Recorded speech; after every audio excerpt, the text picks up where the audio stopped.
J'ai besoin de toi. Bon, allez, bonjour.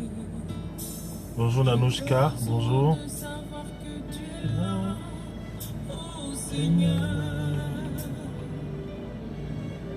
Bonjour, bonjour. Bonjour Lumière. Bonjour à vous. Bonjour, bonjour. Bonjour de Bruxelles, au Cassis. Bonjour Nanouchka, comment tu vas? Fais des pas, Seigneur, fais des pas. Permets-moi. Bienvenue à ce périscope. Bienvenue à ce périscope. Sur les liens d'âme, bienvenue. Bon week-end déjà, bienvenue. Permets-moi, Seigneur. Permets-moi de t'appeler. Bonjour Christ. Permets-moi.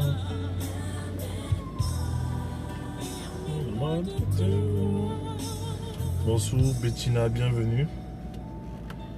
Bienvenue Sophia. Bienvenue à vous. Welcome people. Bienvenue, bienvenue à ce périscope. Bonjour. Bienvenue, bienvenue. Bienvenue.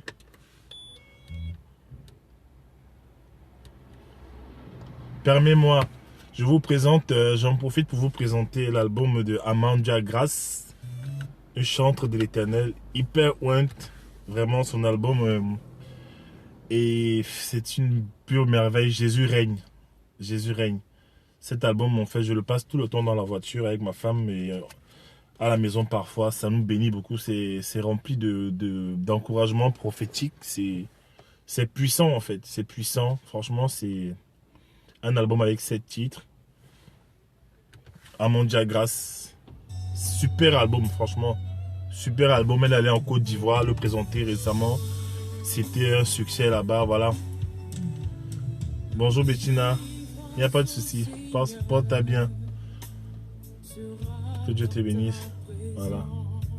Donc n'hésitez pas à le commander sur toutes les plateformes de téléchargement, sur iTunes, tout ça, voilà. Et voilà. Amandia Grace, Jésus règne. Voilà.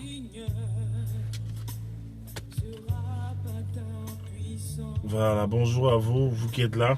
Bonjour à ceux qui vont regarder en replay. Bonjour. Bon voilà, je vais revenir rapidement. Oui, futur disque d'or, ce sera un disque d'or. Ça a le potentiel d'un disque d'or. Super album. Bonjour, bonjour mon frère, c'est Grégory. Voilà. Bonjour Asma. Bonjour. Voilà. Je vais parler, je ne sais pas si je vais finir ce message. Hein. Je vais revenir dessus, c'est un peu long. Bah oui. Salut Wally.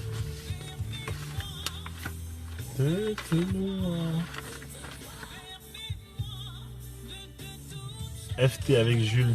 C'est quoi ça?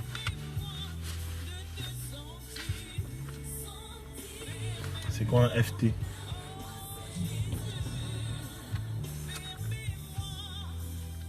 Bonjour, bienvenue. Bienvenue à vous, bienvenue. Voilà, bon, voilà, je vais parler de ce sujet-là. Frédéric MB, who is there? Voilà, comment briser les liens d'âme en fait. Comment briser les liens d'âme? D'abord, c'est quoi les liens d'âme? Est-ce que vous m'entendez bien? Est-ce que le son est bon, s'il vous plaît? Parce que j'ai souvent ce problème, j'ai souvent ce souci avec le son là. Ok. Voilà, comment briser les liens d'âme? Comment briser les liens d'âme? Comment briser les liens d'âme? Déjà, c'est quoi les liens d'âme? C'est quoi les liens d'âme? Je vais aller très vite. Je vais aller très très vite, voilà. Parce que la dernière fois, j'ai essayé de finir ce message et c'était lourd en fait. Voilà, c'est carrément, c'est plusieurs pages. Voilà. Je vais faire court. Les liens d'âme, c'est quoi en fait? Les liens d'âme, c'est... Comment est-ce que se forment les liens d'âme? D'abord, c'est quoi les liens d'âme? Les liens d'âme, c'est quand deux âmes s'attachent. Deux âmes s'attachent. Oui, au revoir. Les liens d'âme, c'est quand deux âmes s'attachent. Deux âmes s'attachent en fait. Et... Voilà, deux âmes s'attachent. Une personne Quand je parle de l'âme, je parle d'une personne à une autre personne. Déjà, il faut savoir que l'être humain, c'est... Je suis sérieux sur ce périscope. Donc, en fait, j'ai pas envie de blaguer ce matin. J'ai pas beaucoup de temps à passer ici, là. Donc, en fait, je vous annonce déjà que si vous commencez par des blagues sur périscope pour me troller, je vais vous supprimer, je bloque, en fait. Je suis quelqu'un, j'aime beaucoup les gens. Je suis très patient avec les gens, mais j'ai pas l'intention de blaguer, de trop rigoler ce matin, en fait. Ce que je fais, c'est pour aider les gens. Je ne le fais pas, voilà, je demande rien à personne. Voilà, donc si vous êtes venu sur ce périscope ce matin pour blaguer, pour poser des questions un peu farfelues, j'ai le pouvoir de vous bloquer directement, en fait, et bye bye, vous perdez tout, voilà. Donc voilà, c'est quoi les liens d'âme? Les liens d'âme, en fait, c'est quoi d'abord? L'être humain, c'est quoi d'abord? L'être humain, c'est quoi une âme? L'être humain, c'est un être spirituel. C'est un être, en fait, qui possède un esprit, qui possède une âme et qui vit dans un corps. Voilà, un corps physique, en fait. Dans le vrai moi, c'est mon esprit. J'ai une âme, en fait, et je vis dans ce corps, en fait. Voilà. Et il se trouve donc que dans mon âme, en fait, se trouve ma vie, se trouve ma volonté, se trouvent mes sentiments, se trouvent mes émotions, se trouvent mes désirs, se trouvent mes pensées dans mon âme, en fait. Voilà, mes pensées dans mon âme. Et qu'est-ce qui se passe, c'est quoi? C'est que quand une personne aime une autre personne, alors quand une personne s'attache à une autre personne, les deux s'attachent et forment une seule chair. Voilà, ça c'est dans le cadre du mariage, en fait. Voilà. Maintenant, je parle comment se forment les liens d'âme. Comment se forment les liens d'âme? Les liens d'âme se forment de trois façons. Les liens d'âme se forment par la proximité, en fait, la proximité. Un père et sa fille, une maman et son fils, un père et sa fille, en fait. Voilà, les frères ont des liens d'âme, les amis aussi ont les liens d'âme, donc ils sont dans les relations de proximité. Les amis ont des liens d'âme, tu peux aimer ton ami, tu peux avoir un pote que tu aimes bien, tu l'aimes de tout ton cœur, c'est juste ton ami, en fait, et vos âmes s'attachent, en fait. David aimait Jonathan, en fait. Jonathan et David s'aimaient. Et leurs âmes, ils l'aimaient comme son âme, la Bible dit. Donc, ils se sont aimés, c'était les meilleurs potes. Il y a des filles qui s'aiment à fond, elles se soutiennent. Voilà, des sœurs qui s'aiment, des oncles qui aiment les neveux qui aiment les oncles, des nièces qui aiment les tantes. Voilà. Donc, ça, c'est des liens d'âme, en fait, qui viennent des rapports familiaux, des rapports amicaux, en fait. Là, c'est des liens d'âme. Et là, ce sont des liens d'âme positifs. Maintenant, deuxième voie par lesquelles les liens d'âme se forment, c'est par les vœux, les paroles, les vœux. C'est-à-dire, les vœux, par exemple, tu sors avec un mec et tu lui dis que je ne t'abandonnerai jamais. Voilà, je disais souvent ça. Tu dis à un mec, je t'abandonnerai jamais, je serai toujours avec toi, tu es l'amour de ma vie. Voilà, tu fais des promesses, en fait. Tu dis, je ne te lâcherai jamais, on est des potes pour la vie, on est des poteaux, on est des potes, on est des amis, voilà. Ce sont des liens d'âme, en fait. Ça fait que ça vous attache, en fait. Ça vous attache. Tu ne dis pas à tout le monde que tu seras mon pote pour la vie. Ça ne te dit pas à tout le monde. Tu le dis à des personnes à qui tu as vraiment de l'estime et vous vous attachez, en fait. Les liens d'âme, en fait, se forment aussi... oui, il y a la police. C'est pas grave, il se passe. Les liens d'âme se forment aussi il y a les liens d'âme aussi se forment aussi par... comment on appelle ça? Par les... oh là là. Par les rapports sexuels, en fait. Les liens d'âme se forment par les rapports sexuels. Les rapports sexuels... entre un homme et sa femme, ou alors entre un copain et sa copine. Dans ce cas, copain et sa copine, ce sont les liens d'âme malsains. Oh là là, bon, les liens d'âme malsains, en fait. Bon, excusez-moi. Les liens d'âme malsains, voilà, les liens d'âme malsains entre un copain et sa copine. Les liens d'âme, comment on dit ça? Les liens d'âme malsains entre copain et sa copine. Les liens d'âme positifs entre un mari et sa femme. Voilà. Maintenant, je vous ai parlé des liens d'âme positifs. Les liens d'âme positifs, c'est quoi? C'est quand un père et son fils s'aiment, un frère et sa soeur, amicaux, voilà. C'est là qu'on parle des liens d'âme positifs, en fait. Maintenant, parlons des liens d'âme qui sont négatifs, ce qui nous intéresse. Est-ce que les gens sont connectés? J'ai l'impression qu'il n'y a pas de connexion. Maintenant, parlons des liens d'âme négatifs. C'est quoi les liens d'âme négatifs? Les liens d'âme négatifs, c'est ça qui nous intéresse. Ah, bonjour ma soeur, comment tu vas? Bonjour Grâce. Voilà, parlons des liens d'âme négatifs. Je vous assure, il y a toujours des gens pour embêter sur Périscope. C'est mieux de commencer un Périscope, tu es averti. Sinon après, je te supprime. Voilà. Donc les liens d'âme négatifs, c'est ça qui nous intéresse vraiment. Je dis ça, pourquoi est-ce que je dis ça? Parce que pourquoi est-ce que je fais l'enseignement sur les liens d'âme? C'est qu'en fait, dans l'enseignement sur la destinée, ta destinée peut être bloquée à cause des liens d'âme.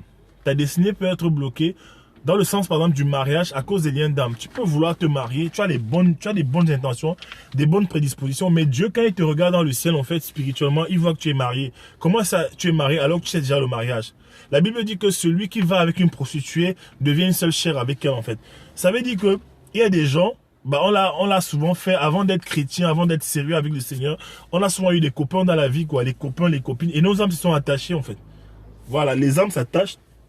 Et quand tu veux te marier, tu considères que tu es libre, en fait. Tu es libre physiquement, tu es libre émotionnellement.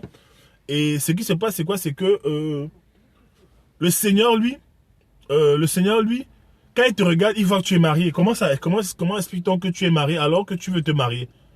Dieu considère qu'à chaque fois que tu as un rapport sexuel avec quelqu'un, hors du mariage, tu te maries avec la personne spirituellement. Dieu, c'est ce qu'il considère, en fait. Il considère que chaque fois que tu te mets à avoir un rapport sexuel avec quelqu'un, lui, il considère, dans sa pensée à lui, tu es marqué, tu es gravé, tu es marqué au fer rouge au ciel comme quelqu'un étant déjà marié. C'est pourquoi il y a les gens, ils réussissent à se marier avec quelqu'un, mais dans le mariage, ils ne sont jamais heureux, en fait, ils ne sont jamais satisfaits. Voilà, ils ne sont jamais satisfaits émotionnellement, ils ne sont jamais satisfaits peut-être sexuellement, ils ne sont jamais satisfaits. C'est comme si la femme ou l'homme veut aimer son conjoint, il veut aimer son conjoint, mais il n'y arrive pas. Il y a toujours un truc qui se passe, en fait. Il y a toujours un truc qui se passe. Parfois, tu vois une femme, elle est dans son mariage, ou un homme, il est là, il vit son mariage, et il a toujours les images du passé. Voilà, tu es avec ta femme, vous vous aimez, mais tu es toujours en train de penser au passé. Tu as toujours les images quand tu dors, les images qui reviennent comme des fantômes, des films en fait dans ta tête. Tu te revois en train de faire l'amour avec ton ex, tu te revois en train de faire l'amour avec quelqu'un que tu as aimé par le passé. Ça se passe bien et ces choses en fait touchent ton cœur. Tu te sens, voilà, tu as l'impression même que la personne avec qui tu es marié, que tu ne la connais pas, tu te réveilles et tu vois que tu es marié en fait. Tu te dis, oh. Et en fait, qu'est-ce qui se passe, c'est que émotionnellement, tu es encore attaché à la personne, que tu as connue dans ton passé, en fait. Ça prouve que quelque part, il y a un lien d'âme. Tu t'es marié sans briser les liens d'âme, en fait. L'ennemi, en fait, va toujours venir avec ces choses, avec ces attaques-là, en fait. Si c'est que tu as beaucoup aimé un garçon, et c'est que tu as beaucoup aimé une fille dans le passé, il y a des gens que tu as connus, que tu n'as pas vraiment aimé, il y a des gens que tu as vraiment aimé. Ceux-là, ce sont les dangers en fait pour ton mariage. En fait, quand tu es marié, il va te ramener. Si tu n'as pas brisé les liens d'âme, il va te ramener. D'abord, que tu es brisé ou pas, il va te ramener en fait. C'est là que tu vas savoir si c'est les liens d'âme. Quand tu as brisé les liens d'âme, dès qu'il te ramène ces images, en fait, tu les chasses. Mais quand tu es marié et qu'il te ramène les images de quelqu'un que tu as aimé dans le passé et que ton cœur commence à battre, tu commences à chercher la personne, tu commences à te poser des questions où la personne se trouve, tu commences à te renseigner. Qu'est-ce que la personne devient? Ça veut dire que ton âme est encore attachée, quoi. Tu n'as pas renoncé totalement à la personne. Tu n'as pas renoncé à la personne, en fait. Donc, il y a les gens comme ça, ils sont mariés, mais dans leur ménage, ils sont à 3, en fait. Moi, j'ai vu ça, oui. Ils sont à 3 dans leur ménage. Ils sont à 3 dans leur ménage. Le mari et la femme. Nous, on les voit 2, mais ils sont 3. Parfois plusieurs, en fait. Voilà. Un homme et sa femme sont là, ils s'aiment. Mais la femme aime encore un ex. Ou alors, même parfois les relations séparées. Un homme aussi avec sa femme et l'homme, il aime encore son ex. Ça peut aussi être le genre de relation où, vous voyez, méfiez-vous aussi des relations que vous finissez les relations non interrompues. Genre, tu sors avec un mec et peut-être le fait que tu voyages, que tu ailles peut-être dans un autre pays étudier, fait que votre relation finit comme ça. Mais en fait, elle n'est pas vraiment finie, quoi. Il y a toujours quelque chose qui flotte dans les airs. Les filles, par exemple, qui ne rompent pas avec les gars, elles ne le barrent pas, elles ne le chassent pas. Ils ne se séparent pas, ils sont juste distants après, la relation s'évanouit comme ça là. Ils ne se sont rien dit, ils ne se sont pas dit, oui, bye bye, c'est fini en fait. Le gars est là et les gens flottent en fait. Les gens flottent en fait, voilà. Ce genre de relation qui n'est jamais fini là, où on a l'impression que... Il y a les relations comme ça où tu as l'impression qu'avec cette fille, vous n'êtes pas allé jusqu'au bout. Tu as l'impression que le jour où vous allez vous revoir, quelque chose va se passer en fait. Si tu as ce genre de relation, fais attention en fait. Si après tu es marié, c'est que ça peut être compliqué. Si après tu veux te marier, ça peut même être compliqué en fait. Voilà. Des relations comme ça. Et donc en fait, il y a des gens qui n'arrivent pas à aimer leur femme. Voilà. Comme il se devrait. Parce qu'on dit que le mariage apporte le bonheur, la joie, tout ça, voilà. Mais pourquoi certaines personnes ne le vivent pas, en fait? Pourquoi? Parce que quelque part, il y a une partie d'eux qui est encore attachée à quelqu'un. Je vous ai dit, quand tu couches avec une femme, alors que vous n'êtes pas marié, ben vous devenez une seule chair, en fait. Dieu considère que vous vous êtes marié. Dieu considère que vous êtes marié, en fait. Voilà. Donc, en fait, ce sont des liens d'âme qui sont malsains. C'est pas bon du tout, en fait. C'est pas bon. Et malheureusement, les gens traînent ça dans leur vie. Ils traînent. Cette nuit, je dormais. Pardon, c'était avant-hier, je dormais. Et j'ai vu... le Seigneur m'a donné une vision, en fait. Il me disait que dans le domaine des messages sur les mariages, en fait, il fallait que je parte d'abord dans les fondamentaux. Déjà dans le mariage, en fait, j'ai commencé à faire le message sur entendre la voix de Dieu. Si tu entends bien la voix de Dieu, tu vas savoir avec qui te marier. Si tu entends bien la voix de Dieu, tu vas savoir reconnaître les saisons du mariage. Tu vas savoir reconnaître avec qui tu dois marcher. Si tu entends la voix de Dieu, quand un mauvais garçon va venir vers toi, une mauvaise fille va venir vers toi, Dieu va te dire non, c'est pas la bonne personne. Si tu entends sa voix, et j'ai fait un enseignement dessus, c'est sur ma chaîne YouTube, William Jamin Coaching, donc Dieu m'a ramené dans les fondamentaux, en fait. Ça sert à rien de vouloir te marier si tu n'entends pas la voix de Dieu. Parce qu'il faut entendre Dieu pour pouvoir se marier. Pour pouvoir avoir la bonne personne. Pour pouvoir rencontrer la bonne personne. Maintenant que j'ai fini le message sur entendre la voix de Dieu, je suppose que vous avez commencé à travailler ça. Dieu m'a maintenant demandé de faire un message sur les liens d'âme. Voilà, c'est un message sur les liens d'âme. Voilà. Parce que pour te marier, avant de te marier, il faut briser. Il faut briser les liens d'âme du passé. Les gens avec qui tu as couché, les gens avec qui tu as... Même pas forcément couché, les gens avec qui... il y a les sentiments qui sont nés, en fait. Voilà, même si vous n'êtes pas allé loin, tu as quand même aimé la personne. Et il y a peut-être quelque chose qui n'est pas fini entre vous. Un sentiment de... Vous êtes quitté chacun sur sa faim, tout ça. C'est des choses, en fait, que l'ennemi va utiliser. Pourquoi? Parce que tous les sentiments que tu as dans la vie vont se reposer dans ton âme. Parce que l'âme, c'est comme un entrepôt. L'âme, c'est comme un grand magasin où on stocke des marchandises, en fait. C'est dans l'homme qu'il y a tous ces sentiments-là. Quand tu es amoureux, c'est dans ton âme, en fait, que les choses sont stockées. Et donc, quand tu pars, en fait, tu sors d'une relation, tu vas, le temps passe, bien sûr, tu oublies, mais ton âme, en fait, a emmagasiné des sentiments, en fait. Ton âme a emmagasiné des sentiments. Donc, maintenant, comment faire? C'est quoi le truc, en fait? Donc, le Seigneur m'a demandé de refaire cet enseignement par rapport au lien d'âme. Voilà. Comment savoir? Donc, je vais aller très vite, en fait. Voilà. Je vais parler maintenant, là, j'ai envie de parler des vœux, des paroles, les vœux. Les vœux qu'on fait. Tu sors avec un gars, voilà, tu sors avec un homme, tu l'aimes tellement, vous vous aimez tellement que tu lui fais des promesses, en fait. C'est très dangereux. Tu n'es même pas marié, mais tu lui fais des promesses. Tu lui dis quoi? Dans le feu de l'action, le feu de l'amour, tu lui dis, je vais t'aimer toute ma vie. Oh, je ne m'aimerai jamais personne comme toi, en fait. Ce sont les erreurs qu'on fait, en fait. Beaucoup de gens l'ont fait. Peut-être même j'ai fait. J'ai dû briser ces choses, en fait. Voilà, tu sors avec une fille, tu la trouves super, vous vous aimez. Bon, là, tu ne connais pas ton avenir, tu n'es pas encore chrétien. Mais tu lui promets des choses que tu ne peux pas assurer. Tu ne connais même pas ton avenir. Tu sors avec un mec, tu lui dis, je vais t'aimer toute ma vie, il n'y a personne d'autre. Voilà, mon pasteur me parlait dimanche, écoutez bien ceci, mon pasteur me parlait dimanche, il nous a tenu le témoin dans le 31, pardon, d'une fille et son copain qui s'aimaient trop, ils étaient en Côte d'Ivoire, ils s'aimaient beaucoup, en fait. Ils se sont aimés beaucoup, et alors à un moment donné, le gars a dû voyager, il a dû venir en France pour continuer ses études et se chercher, en fait. Voilà, je vais parler ça rapidement. Et ils ont fait un lien de sang, ils se sont fait un lien, en fait. Que à partir de ce lien, en fait, pour se retrouver, parce qu'ils avaient peur de se séparer, ils se sont dit, bon, on va faire ce lien de sang. Par ce lien de sang, en fait, on reconnaît que on ne se séparera jamais, on ne épousera jamais personne. Personne ne va épouser l'autre. On va se retrouver. Alors, ils ont fait le lien de sang. Qu'est-ce qui s'est passé? Le gars est venu en France. À un moment donné, quand il arrive en France, en fait, ben, les réalités de la France sont qu'il a besoin de papier. Il a besoin de papier pour étudier, pour continuer sa vie. Et qu'est-ce qui se passe? Bah, malheureusement, il est obligé de se mettre avec quelqu'un d'autre, en fait. Donc, en fait, il épouse quelqu'un d'autre pour avoir les papiers. Tout simplement, il le fait innocemment pour avoir les papiers. Et au moment donné où il a épousé l'autre personne, dès qu'il a épousé l'autre personne, la fille en Côte d'Ivoire est tombée, en fait. Elle a commencé à avoir des attaques, en fait. Elle est tombée dans le coma. On ne comprenait pas ce qui se passait, en fait. Alors, le pasteur qui prie pour elle, on appelle les pasteurs prier pour elle. Donc, mon pasteur prie pour elle. Il prie pour elle. Après, il a comme une révélation, en fait, qu'il faut qu'il appelle le gars en France. Il appelle le gars en France, il lui dit que oui, mais ta fiancée que tu avais laissée ici, là, ben, elle est tombée, elle est dans le coma. J'espère que je raconte bien, elle est dans le coma. Et il y a un problème en fait. Et le gars il dit, mais comment ça se passe? Et il a alors fallu que le gars se souvienne que il a demandé au pasteur, mais elle est tombée comme ça, à quel moment en fait? À quel moment est-ce qu'elle est tombée comme ça?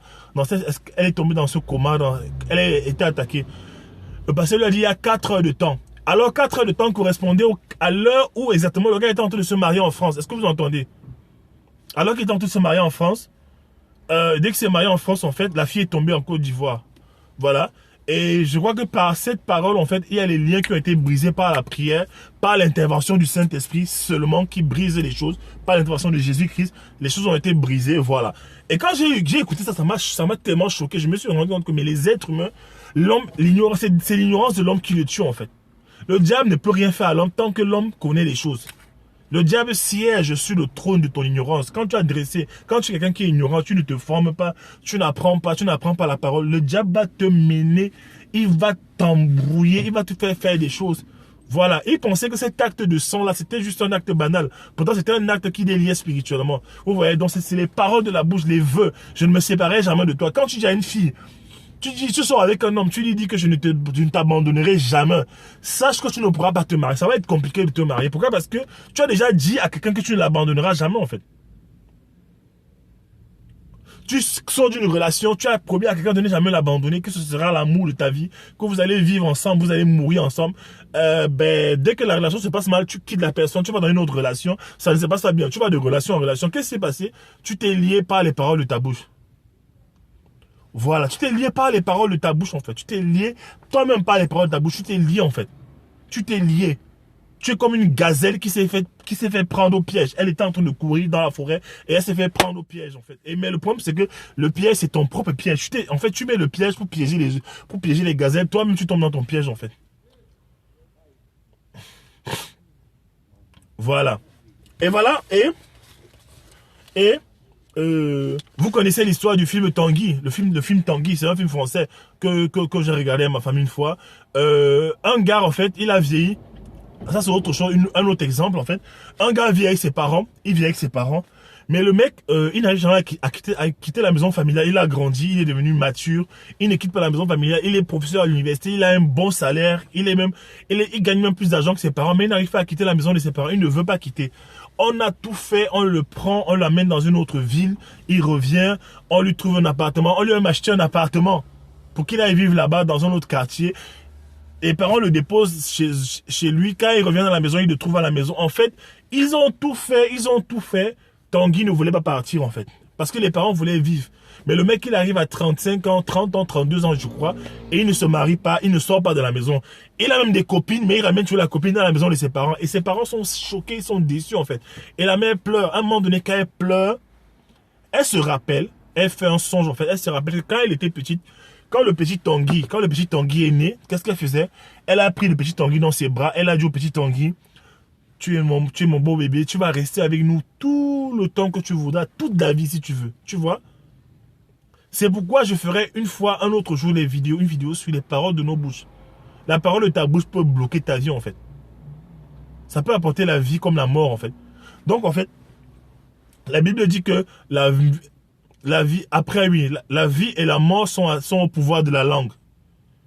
Voilà, la Bible dit proverbe que la vie et la mort sont au pouvoir de la langue.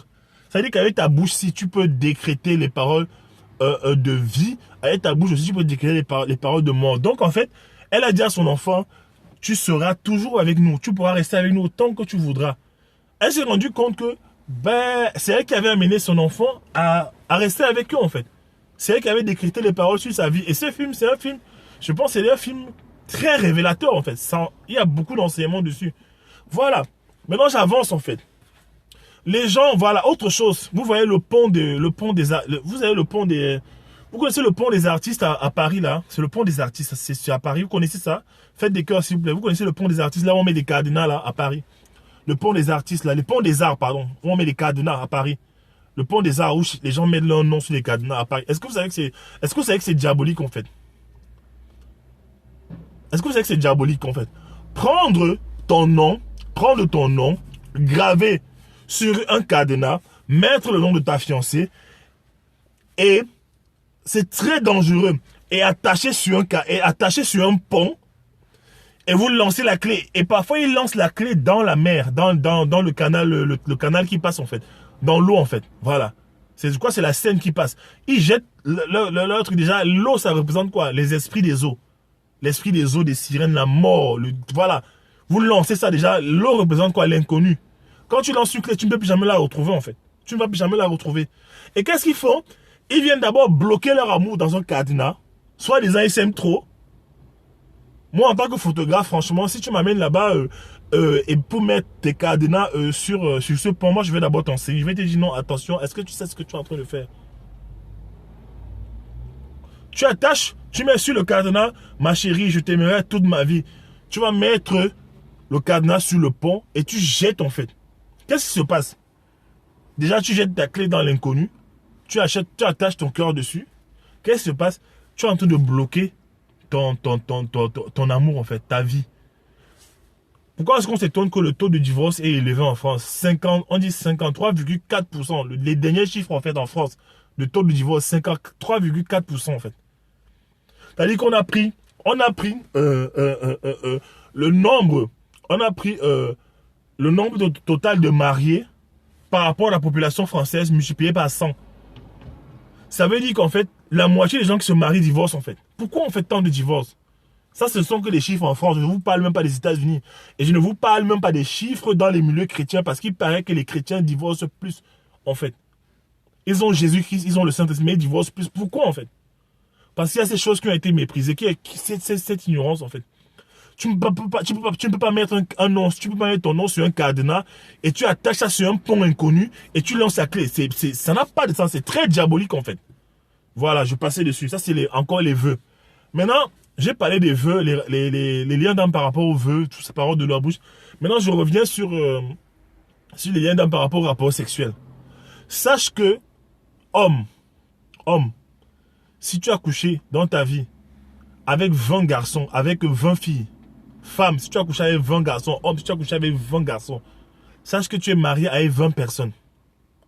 Et sache que, écoute bien, sache qu'à chaque fois que tu couches avec un homme hors mariage, sache que tout ce que la personne porte en elle, comme malédiction, comme bagage spirituel du passé familial, si c'est quelqu'un qui vient d'une famille chargée spirituellement, qui fait la franc-maçonnerie, qui sont dans les sectes bizarres, les familles où il y a trop d'occultisme, en fait, sache que en couchant avec cette fille-là, ou avec cet homme, en fait, tu es en train de ramasser toutes les malchances, en fait, sur ton dos, en fait.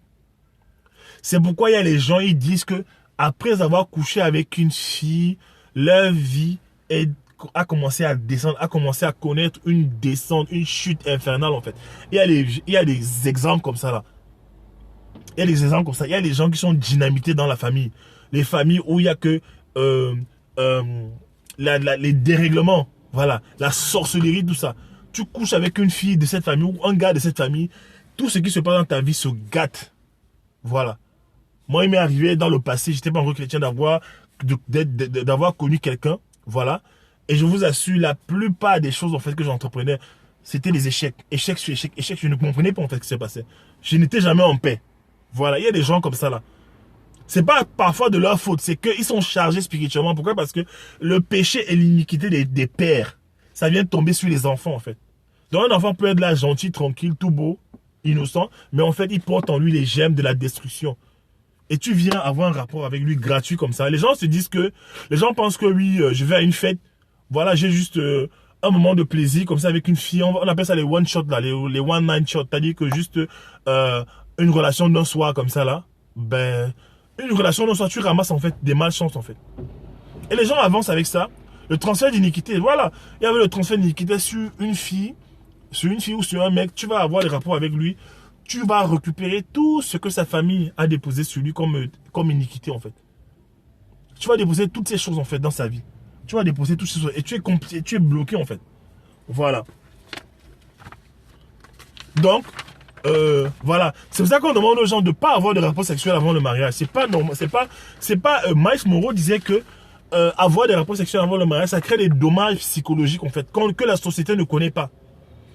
Les gens vont te dire oui, libère-toi, sois libéré, couche avec qui tu veux, amuse-toi, c'est la fête, tu es jeune, voilà, vis ta vie. écoute ton cœur, fais ce que tu veux. Mais c'est dangereux. Pourquoi est-ce qu'il y a autant de divorces maintenant? Avant, est-ce que vous savez que chrétiens ou pas chrétiens, les gens faisaient attention, les gens, dans les années 50 par là, les années 50, avant la période des 30 glorieuses là, les gens dans les familles françaises, même en Afrique, les gens ne couchaient pas avant le mariage. Les gens ne couchaient pas avant le mariage. Et quand tu regardes dans cette époque-là, en fait, tu te rends compte que le taux de divorce n'était pas élevé, en fait. Le taux de divorce n'était pas élevé. Le son bug.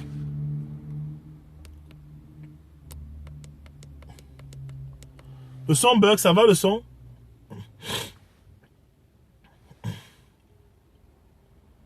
Ça va le son? Ok. En fait, dans les années là, où, avant, chrétien, voilà, avant, chrétien ou pas chrétien, dans les années 50, les années 60, avant, chrétien ou pas chrétien, les gens n'avaient pas de rapport sexuel avant le mariage, les gens évitaient en fait. Il n'y avait pas ça. Et aussi, les taux de divorce n'étaient pas élevés. C'est pour ça que nos parents sont restés mariés pendant longtemps. On a des familles où les parents ont atteint 50 ans de mariage, en fait. Pourquoi? Parce qu'il y avait déjà ce respect, en fait. L'acte sexuel, ça restait quelque chose de sacré. Avec maintenant la montée de l'hypersexualisation de la société, la pornographie qui a gagné les masses, en fait, les médias, c'est normal d'avoir un rapport sexuel à 12 ans. Les gens sont dans le sexe partout, c'est tout le temps, partout, voilà. Du coup, en fait, le sexe est banalisé et les gens se prennent des liens par-ci, par-là, les liens ici, les liens là, les liens ici. Même les gens qui sont délivrés, parfois, ils retournent encore, ils partent encore avoir des rapports et ils se lient encore. Comment expliques-tu par exemple que quelqu'un qui une chrétienne, comment expliques-tu qu'une chrétienne, comment expliques-tu qu'une chrétienne qui aime le Seigneur se retrouve en train de sortir avec un homme marié?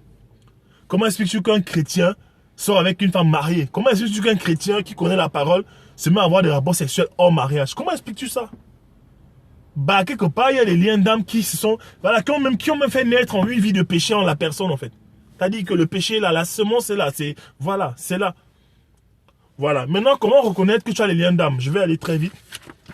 Comment reconnaître que tu as les liens d'âme? Si vous êtes de la fête des cœurs, s'il vous plaît. Je sais que c'est un message qui est dur, hein. C'est un message dur, mais Dieu m'a demandé d'enseigner ce message. Je ne fais pas ce message pour faire plaisir. Voilà. Comment savoir que tu as des liens d'âme? Voilà.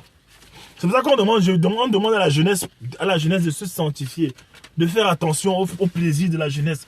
Dieu n'a pas envie de déduire ta destinée. Dieu a une grande destinée pour toi. La première des choses, quand Dieu m'a appelé, j'ai donné ma vie au Seigneur au Mozambique en 2006-2007. La première des choses que Dieu m'a dit, il a envoyé une prophétesse aux États-Unis, qui était je crois à Los Angeles. Elle m'a contacté au Mozambique. Elle m'a fait une prophétie de 3 heures de temps. 3 heures de temps. 3 heures. Cette femme elle priait pour moi aux États-Unis pendant 5 ans. 5 années, elle priait pour moi. Dieu lui avait dit que j'avais une grande destinée et il fallait qu'elle prie pour moi, qu'elle ne me lâche jamais. Et même quand elle arrêtait de prier pour moi, Dieu la reprenait. Dieu disait, prie pour William. William a besoin de prière, prie. Et pendant 5 années, Dieu a rempli de son cœur d'un message profond pour moi. Et quand elle m'a contacté un soir, j'étais au Mozambique. Elle m'a parlé de ma destinée. Elle m'a donné des révélations sur ma destinée, ce que je deviendrai pour le Seigneur, ce que je ferai pour le Seigneur dans le futur, dans les pays où j'irai, tout ce que je ferai en fait. Elle m'a dit une grosse partie. Et à la fin de la prophétie, parce que la prophétie de Dieu est toujours attachée à une instruction, elle m'a dit à la fin de la prophétie, William,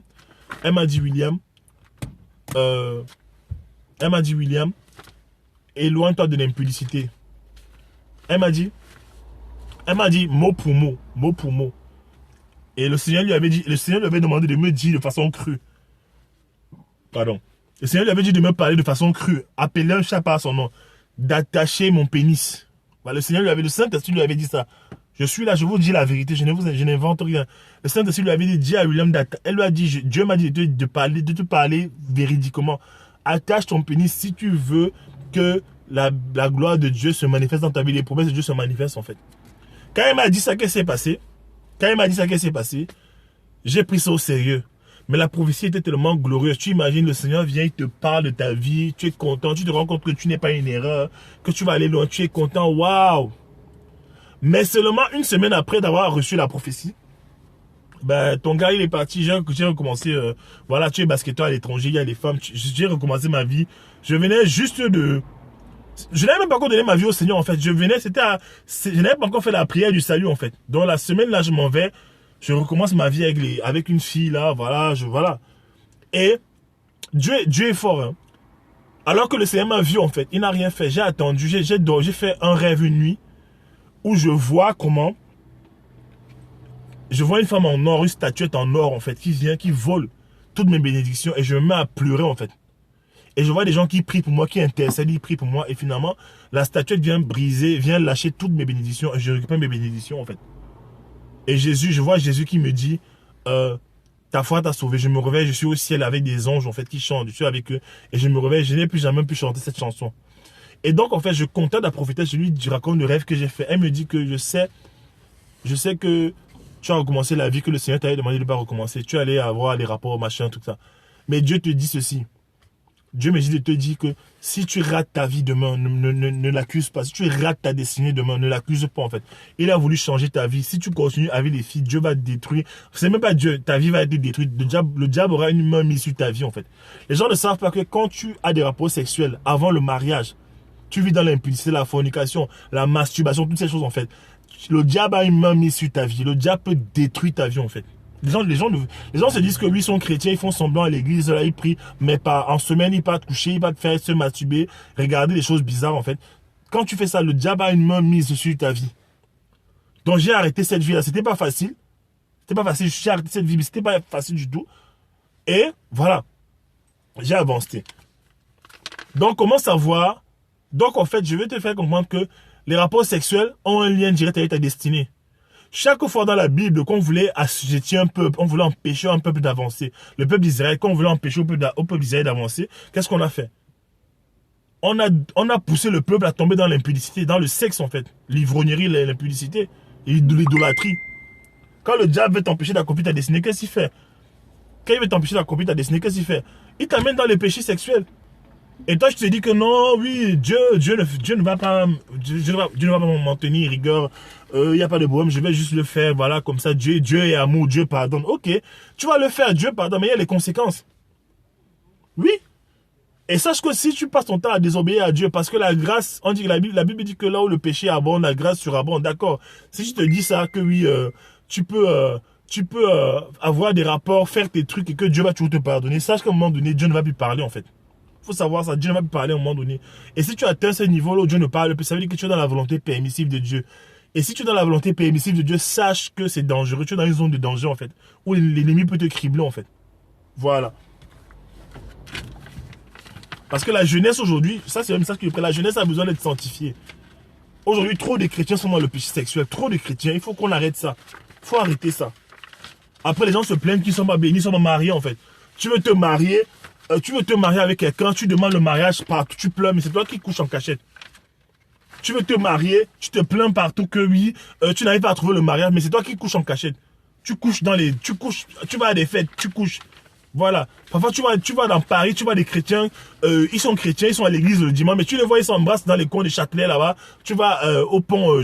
Il m'est arrivé souvent pendant les fêtes, tu vas là-bas, tu vas voir les chrétiens qui s'embrassent en fait. Alors qu'ils sont à l'église, ils prient en langue, mais ils s'embrassent. Bah oui. Ils s'embrassent sur la bouche là, comme dans les séries télé et tout ça. Excusez-moi de dire ça, voilà. Voilà. Après les gens se plaignent que Dieu ne les bénit pas. Non. Dieu bénit les gens. Il faut parler à la jeunesse. Parce que la jeunesse, c'est le flambeau. La jeunesse, c'est le feu de Dieu. Mais les jeunes aujourd'hui sont faibles. Voilà. Les jeunes pensent, le diable te demande de t'amuser. Hein? Et qu'est-ce qui se passe? Les filles sont de plus en plus... Est-ce que vous avez remarqué que les filles sont de plus en plus belles? Oui, les filles elles sont de plus en plus belles. Pourquoi? Parce que les garçons sont de plus en plus beaux. Pourquoi? Parce que les garçons font du sport. Les gars, il y a les vêtements qui mettent les corps en valeur, les filles, les couturiers. Maintenant, qu'est-ce qui se passe? Les couturiers, bah, les gars qui font les vêtements des filles, maintenant, c'est souvent les hommes. Les grands couturiers, c'est les hommes, en fait. Ils font toujours les vêtements, ils font coudre les vêtements des filles de telle façon que le corps soit apparent. Est-ce que c'est que les filles d'aujourd'hui elles sont plus voluptueuses que les filles d'avant? Non, elles avaient toujours le même corps. Elles ont toujours eu ces corps. Même les filles d'avant avaient le corps qu'elles ont aujourd'hui. Le problème, c'est que ce sont les vêtements qui ont été taillés aujourd'hui de telle façon que les femmes sont de plus en plus dans l'hypersexualisation. Aujourd'hui, tu vois des filles marcher en route avec des leggings. Des chrétiennes, j'ai vu, je suis allé quelque part, je vois un monsieur avec sa femme, elle est en leggings, en fait. Elles sont en leggings. Quand elle marche, en fait, tu vois tout son corps, en fait. Tu vois tout son corps, et elle est chrétienne. Voilà, elle trouve ça normal de venir en leggings, on voit tout son corps qui est dessiné. Je suis allé dans une église une fois, j'ai vu une femme qui chantait. Une femme qui chantait, je ne veux pas te parler de son nom, mais elle chantait, j'étais avec ma femme, elle chantait. Vraiment honte de l'éternel, mais elle avait porté un pantalon qui moulait tout son corps en fait. Donc, à chaque mouvement, mais les gens étaient distraits. Voilà. Donc, les couturiers aujourd'hui sont arrivés à un point où, je sens qu'il faut que je parle un peu de ça. Les couturiers sont arrivés à un point où ils designent les habits des femmes pour que leur corps soit apparent. Les hauts, c'est toujours pour créer des hauts qui sont ouverts. Tu vois des soeurs sur Facebook, elles ont les photos de profil. Elles sont là, oui. Elles disent, ça me fait trop rire en fait. Ça me fait trop rire. C'est Jésus même, avec des citations genre ceux qui t'ont méprisé viendront te supplier. Voilà, ils viendront te supplier. Quand Dieu est avec toi, voilà les statuts des filles, les selfies. Quand Dieu est avec toi, qui sera contre toi? Elle fait ça, mais elle photographie sa poitrine qui est creuse, une poitrine, creusée en fait. C'est-à-dire, elle fait, tu vois là, sur la photo de profil, tu vois sa poitrine. Elle met les statuts genre, si l'éternel est pour toi, qui sera contre toi? Tu vois un peu? Si, voilà, si l'éternel est ma bannière, si, voilà, les statuts comme ça là, hein, elle met les statuts genre, si personne ne veut de toi, sache que Dieu veut de toi. Oui, mais le problème c'est qu'elle te montre son corps. Elle te montre son corps en fait. Vous parlez de, et on mélange Dieu dedans, on prend Dieu, on mélange dans les trucs de sexe en fait. D'autres filles, elles sont là, elles font des photos comme ça, voilà. Elle fait une photo là devant, elle dit que oui, la grâce de l'éternel est sur moi, l'onction de Dieu est sur moi, et à un moment donné, elle se tourne en fait, elle te montre son dos, pour que tu vois les formes de son corps, voilà. Dieu fait quoi? Dieu est dans quoi là? Dieu est dans quoi? Dieu est dans quoi en fait? Et après, je te plains que Dieu ne te donne pas un mari. Quel est le mari qui va supporter d'avoir sa femme qui se montre tout le temps sur Facebook avec sa poitrine? Attends, qui va supporter ça? Après, vous plaignez. Même les photos doivent être sanctifiées. Désolé. Moi, je fais des photos sur Facebook, mais je fais attention à ce que je mets comme photo. Attention. Ma femme, pareil. Il y a des filles, elle va mettre, oui, Dieu est pour moi, Dieu m'a béni, Dieu m'a, voilà, j'aime. Elle te parle de l'amour de Jésus. Elle te parle de l'amour de Jésus. Mais elle a les selfies, en fait. Tu vois sa poitrine, en fait. Tu vois sa poitrine. Elles sont là, elles marchent en Paris avec les leggings. Même à l'église. Tu vois une soeur qui arrive à l'église, elle a serré son corps comme ça, là. Voilà. Le corps, son possédé est serré dans les trucs. Voilà. Attends. Il y a des gens qui peuvent résister, qui peuvent tenir. Mais il y a des gens qui sont faibles dans la foi. Il y a des chrétiens qui sont faibles dans la foi. Il y a des chrétiens faibles dans la foi, en fait. Et après, ça lui donne les idées. Juste un gars en passant, que ça te voit, ça lui donne les idées. Il va faire des trucs chez lui bizarres, en fait. En pensant à toi. Voilà. Donc, faisons attention. Si tu sais que tu es chrétien, il faut faire attention à comment tu t'habilles. Tu vois? Ton corps, là. Dieu t'a donné un beau corps. Mais c'est bien, c'est pour ton mari. Dieu t'a donné un beau corps pour que ton mari jouisse de ton corps, qu'il soit heureux dans le mariage avec ton corps. C'est pas pour que tout le monde voit. Il faut aller sur Instagram aujourd'hui. Tu ne peux même plus naviguer sur Instagram pour faire ta promotion de tes photos ou de ta photographie ou c'est pas du coaching. Tu ne peux plus en fait. Partout où tu passes, tu vois des filles en train de faire les squats, en train de faire ceci. Elles sont là en topless, toujours en train de se montrer. Attends. Toujours en train de montrer. Toutes les filles sont dans ça. Montrer le corps, montrer le corps. Montrer le corps. Et qu'est-ce que ça explique?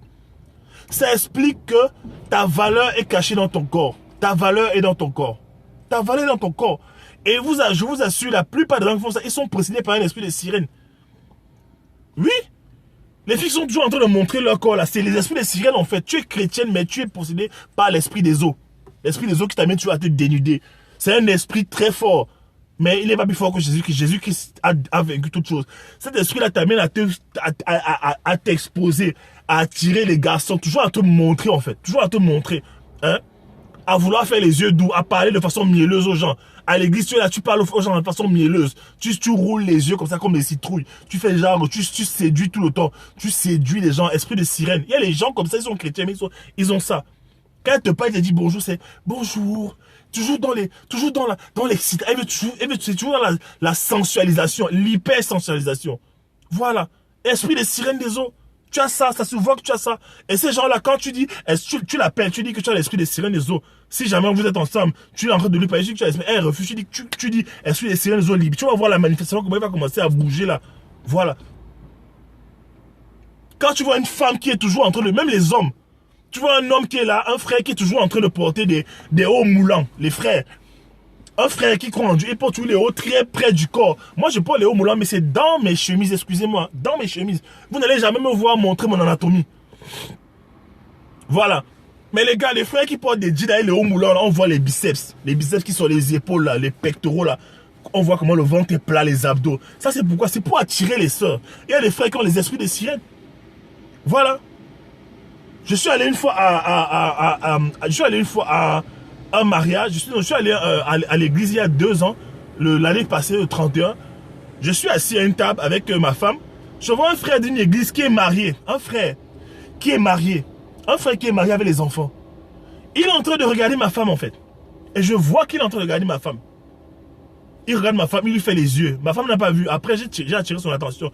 On a vu en fait. À un moment donné, au moment donné d'aller se servir en fait, je viens me servir, il se rapproche de moi. Je vois comment il me regarde des pieds à la tête. Donc il m'évalue en fait des pieds à la tête. Il m'évalue en fait, il m'évalue. J'ai su en fait qu'il avait cet esprit. Ce gars, je savais, et j'attendais le jour où il ferait encore ça. J'allais dans son église, j'allais lui dire, hé frère, je te connais, je sais quel est l'esprit qui t'anime. Donc tu arrêtes. Et Dieu n'a jamais permis que je le fasse. Parce que je le connaissais. Voilà. C'est un gars qui est marié avec un enfant. Il est marié avec un enfant, mais il regarde les femmes des autres. Voilà, je passais seulement. Et les gens comme ça là. Bref. Maintenant, je vais venir. Il fallait que je parle de ce truc-là. Il faut faire attention. Il faut faire attention. Il faut faire attention. Voilà. Donc, comment savoir que tu as les liens d'âme? Comment savoir que tu as les liens d'âme? Est-ce que vous êtes là?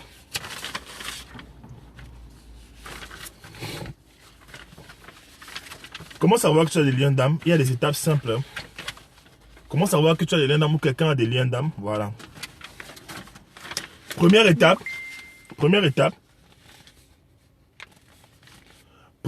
c'est la confusion. Première étape, les liens d'âme, la confusion.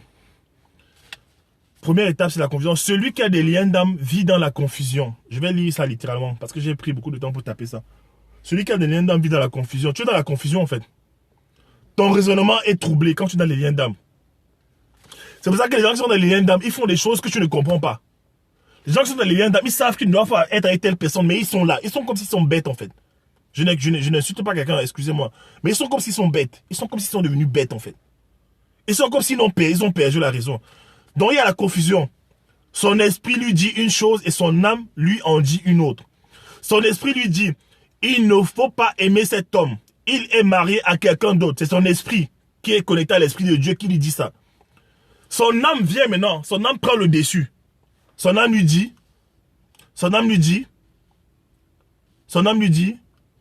les choses vont changer. Il finira par la quitter et t'épouser. Sois patiente. Vous vous rendez compte? Ton esprit te dit que l'homme là est marié. Ton âme vient te dire, vous voyez la deuxième pensée, non? Première pensée, c'est que, non, ne marche pas avec cet homme, c'est pas un homme pour toi, il est marié. Qu'est-ce qui se passe? Ton âme vient te dire, oui, mais tu sais, il est mal marié. Il est mal marié, c'est toi qui peux l'aider. Toi, au moins, tu l'aimes vraiment. T'inquiète pas, attends, il va finir par quitter sa femme et il va venir t'épouser. C'est pour ça qu'il y a des relations comme ça. La femme est là, elles sont avec un homme marié, elle attend que le gars divorce un jour et le gars ne divorce jamais. Son âme est attachée. Elle sait qu'elle ne doit pas être dans cette relation. Elle sait bien qu'elle ne doit pas être dans cette relation-là.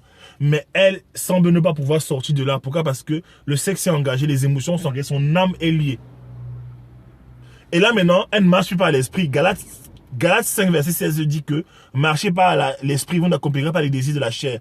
Donc, au fait là, elle ne marche pas par l'esprit, elle marche par ta chair. Son âme qui domine son esprit. Le Seigneur lui parle, lui dit non, non, non, mais son âme lui dit non. Voilà. Il y a des femmes qui viennent à l'église comme ça. Elle se dit que non. Elle a rêvé de tel frère, c'est son mari. On lui dit, comment ça tu as rêvé de tel frère, c'est ton mari. Mais il est déjà marié. Elle dit non, non, non, non, non. Dans son cœur, elle se dit qu'un jour ils vont divorcer. Que la vision qu'elle a eue. Est-ce que vous savez que le diable envoie des visions comme Dieu? Est-ce que vous savez que le diable envoie des rêves aussi? Le diable est capable de t'envoyer des rêves d'un homme avec qui tu te maries. Tu penses que c'est lui. Tu vas lui dire que Dieu m'a dit que tu es mon mari. Le gars te dit que jamais Dieu ne m'a jamais rien dit. Oui, on a vu ça beaucoup de fois, les femmes. Quand tu as soif de te marier, là, le diable va te répondre. Quand tu as soif de te marier, tu as totalement envie de te marier. Le diable va te donner les visions que tu veux, mon frère, ma soeur. Même les hommes. Le diable peut t'envoyer une image, une femme en fait. Il voit que tu aimes trop, il se rend compte, le diable se rend compte que tu aimes trop regarder cette fille à l'église, tu aimes trop regarder, tu aimes trop parler d'elle. Il se dit que certainement tu es amoureux d'elle. Dans la nuit, il t'envoie des visions sur elle. Il t'envoie des visions sur elle. Voilà. Ce que je dis, c'est que Dieu ne va jamais te donner quelqu'un dont le cœur est déjà pris. Quelqu'un qui est déjà marié, Dieu ne va jamais te donner ça, jamais. Dieu fait des choses nouvelles.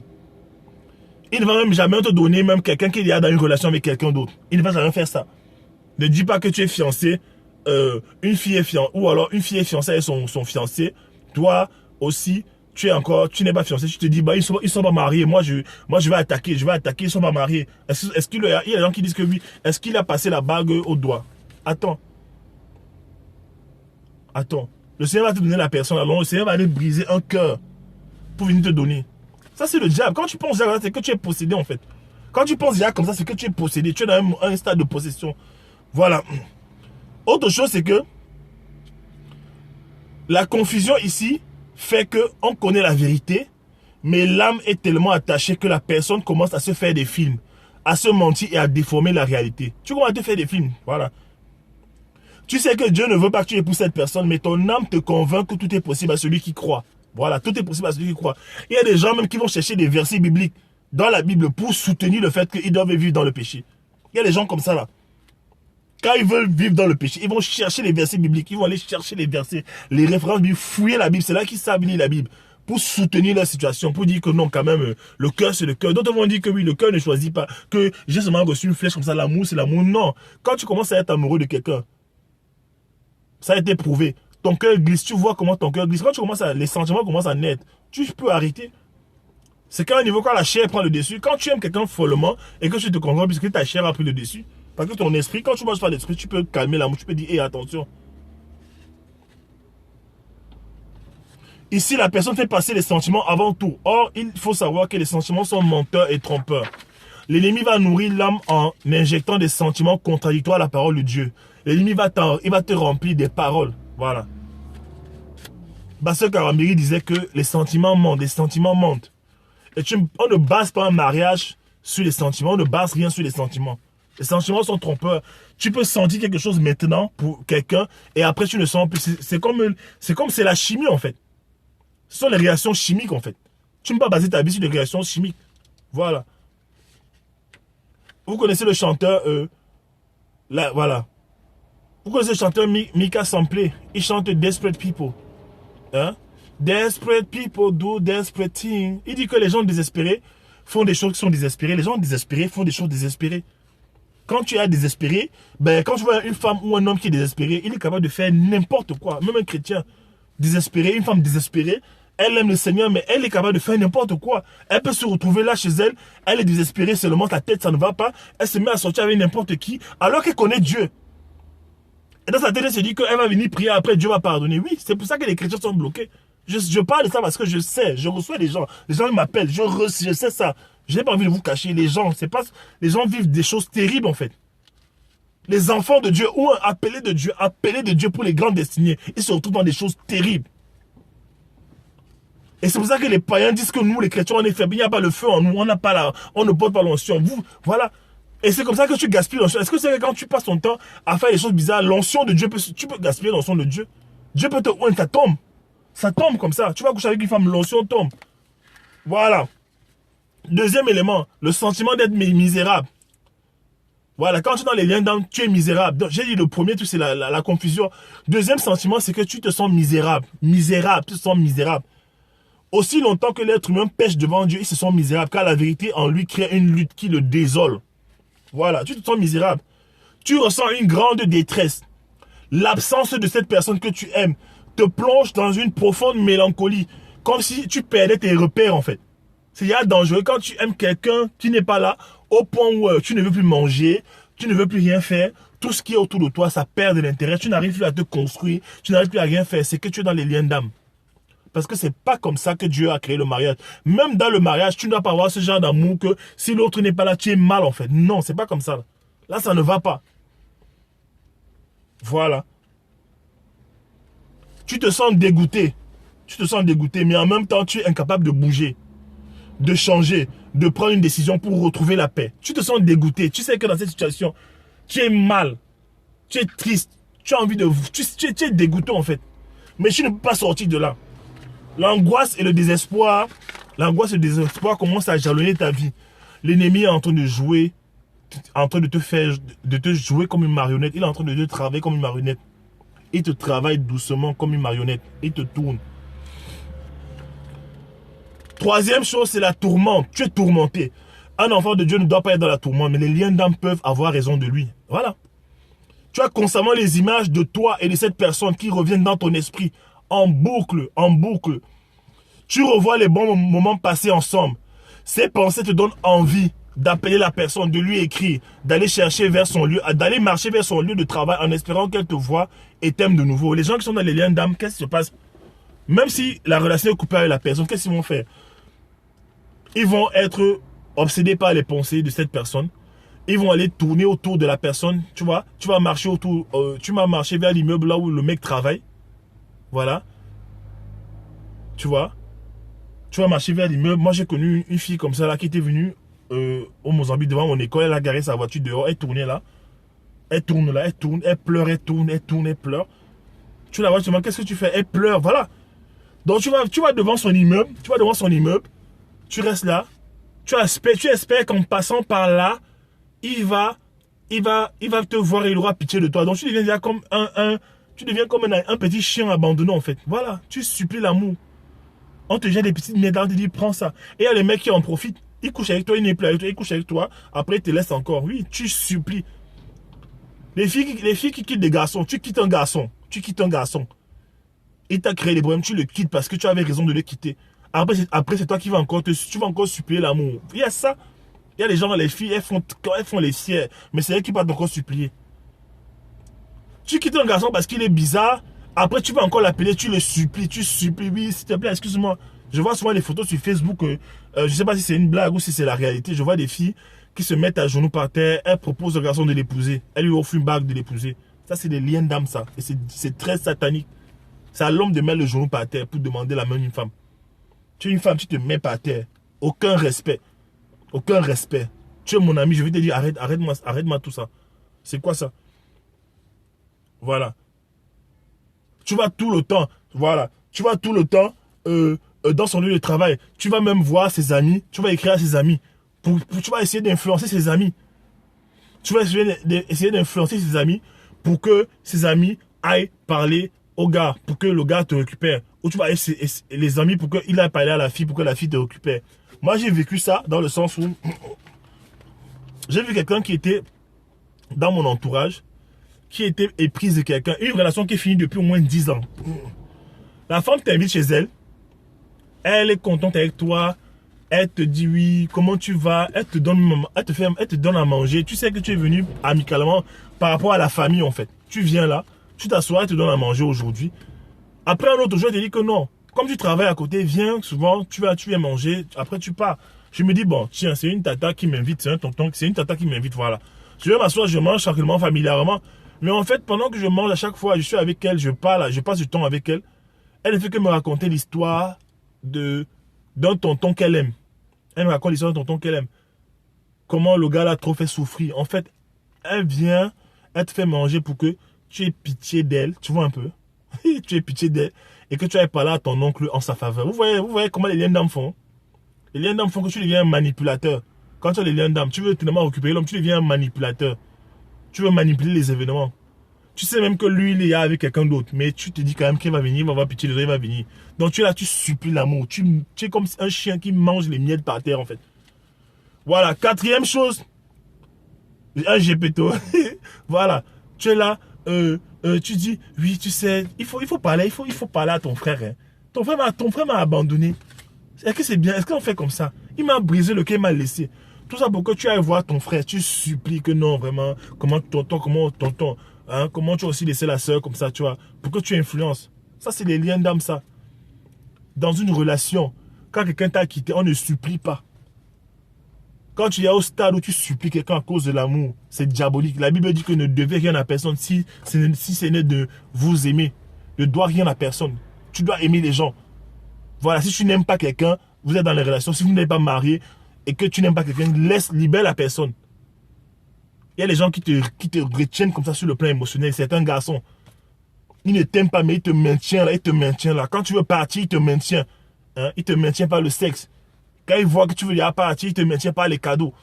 Quand il voit qu'il a perdu la main mise sur toi, alors qu'il ne t'aime pas, il te perd au moins 10 ans de ta vie comme ça. Les filles, attention. Quatrième chose, c'est la désobéissance. Tu commences à désobéir à Dieu.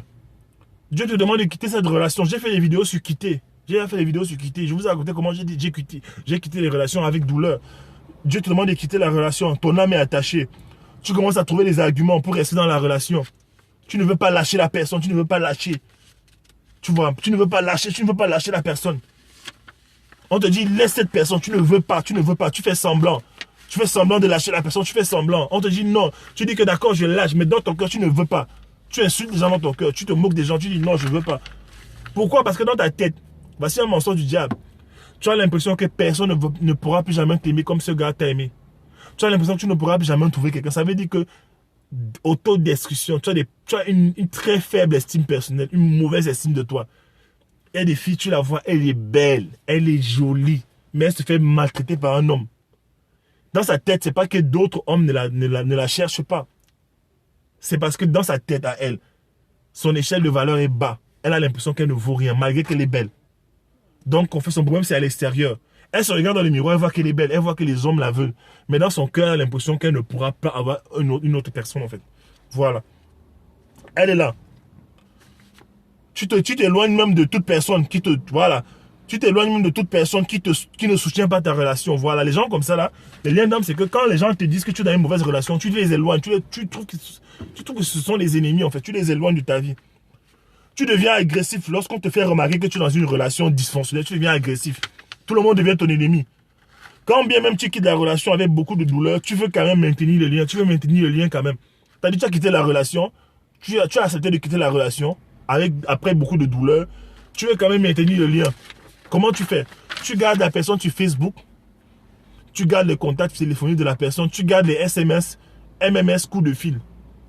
Tu te dis quand même qu'on ne sait jamais. Il peut avoir un problème un jour. Et bon, on reste amis. Les gens comme ça disent que non.